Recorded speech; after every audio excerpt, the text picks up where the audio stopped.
ખેડા જિલ્લાના નડિયાદ શહેરના કોંગ્રેસ પ્રમુખ હાર્દિકભાઈ ભટ્ટ દ્વારા નડિયાદ સિવિલ હોસ્પિટલના બનેલા બનાવ અંગે તેઓએ રાજ્યના આરોગ્ય મંત્રી શ્રી ઋષિકેશ પટેલને પત્ર લખીને સિવિલ હોસ્પિટલના વહીવટીતંત્ર સામે યોગ્ય તપાસ થાય તે બાબત અને તેમજ નડિયાદમાં ગઈકાલે સફાઈ અને ડોર ટુ ડોર કચરો ઉઠાવવા માટે ટેન્ડરનું કામ આપવામાં આવ્યું અને આવનારા લોકસભાની ચૂંટણીમાં ખેડા જિલ્લામાંથી કોણ ઉમેદવાર જાહેર થશે તે અંગે પ્રતિક્રિયા આપી હતી।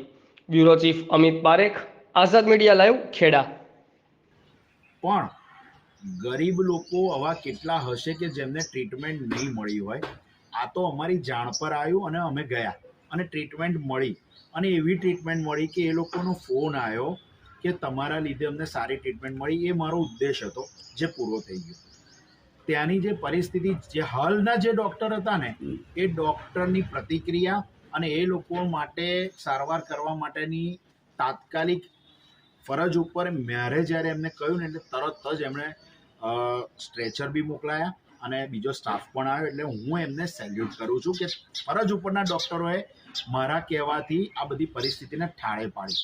પણ આગલે દિવસે જે ડૉક્ટરોએ એવું કહ્યું કે એમને ફ્રેક્ચર નથી, આ લોકો બહાર હોસ્પિટલમાં ગયા, પૈસા ખર્ચ્યા, એક્સરે પડાયો, ડૉક્ટરે કહ્યું કે ના સામાન્ય ક્રેક છે, તો આગલે દિવસ ક્રેક નહોતી ને બીજે દિવસ ક્રેક આવી।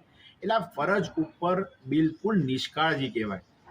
એમને કોઈ જી હાર્દિકભાઈ, ગઈકાલે નડિયાદ નગરપાલિકાએ ડોર ટુ ડોર કલેક્શન માટે જે ટેન્ડર બહાર પાડ્યું ને કોન્ટ્રાક્ટ આપ્યો, તો શું નડિયાદમાં કચરાના ઢગલા હવે દૂર થશે કે એવી વિવિધ પરિસ્થિતિ રહેશે? આગળનું તમારે શું કહેવું છે? આજ દિન સુધી તો કચરાના ઢગલા તો જોવા મળ્યા જ છે, પણ કદાચ હું માનું છું ત્યાં સુધી જે ગઈકાલે ઇલેક્શનને ધ્યાનમાં રાખીને જે રીતના પ્રચાર કરવામાં આવ્યો, એ તો અગાઉ પણ મારા ઘર અગાડી પણ ટ્રેક્ટર તો આવતું હતું જ, માણસો સફાઈ પણ કરતા હતા, પણ આ ફક્ત ને ફક્ત લોક પ્રચાર ઇલેક્શનને ધ્યાનમાં રાખીને કરવામાં આવ્યો છે। હા, એ વાત સત્ય હકીકત છે, કચરાના ઢગલા જોવા નહીં મળે તો એપ્રિશિએટ કરીને પત્ર પણ લખીશું અને કચરાના ઢગલા જોવા મળશે।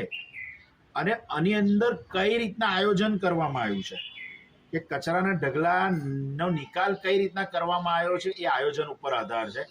આગામી દિવસોમાં બધા જોશે કે આ ઇલેક્શન લક્ષી હતું કે ખરેખર પ્રજાના સેવાકીય લક્ષી હતું, એ થોડા દિવસમાં જોવા મળી જશે। જી હાર્દિકભાઈ, હવે લોકસભાના ચૂંટણીના બહુ ઝાઝા થોડા દિવસો જ બાકી રહ્યા છે અને ખેડા જિલ્લામાં કોઈ કોંગ્રેસના ઉમેદવાર જાહેર નથી થયા, તો એ અંગે આપ શું કહેશો? કોણ થશે અને ક્યારે થશે?